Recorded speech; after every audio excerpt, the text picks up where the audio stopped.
Well, it wasn't too long ago that the first Venom trailer officially came out, to what I would say was a very mixed reaction among comic book fans and casual fans alike. But that didn't slow the Venom movie down from breaking a record that no previous Spider-Man movie could do, and it continues to keep on going. So essentially what has happened is the Venom trailer currently sits at 64 million views on YouTube. Now this makes it the most watched trailer of anything involving a solo standalone Spider-Man movie, because the record goes 64 million for Venom, 37 million for The Amazing Spider-Man 2, 28 million for Spider-Man Homecoming, 25 million for Spider-Man Into the Spider-Verse, and 13 million for The Amazing Spider-Man. Now honestly, that's a pretty incredible feat for the Venom movie, all things considered, and the fact they're not actually including any of the MCU movies, which of course featured him as well,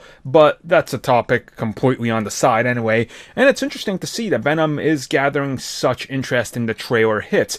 Now many people might also be wondering, how is this possible? And there is one distinct thing that I think a lot of people are ignoring about this.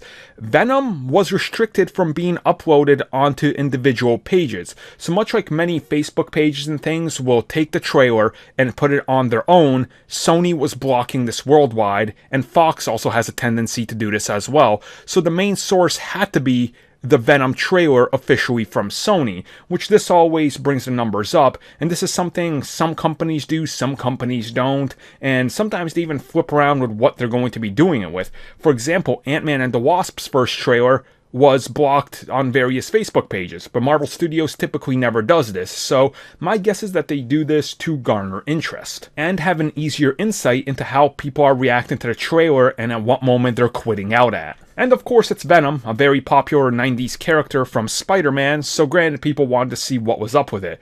So only time can tell if this would translate into box office success, but good news for Venom in the trailer nonetheless.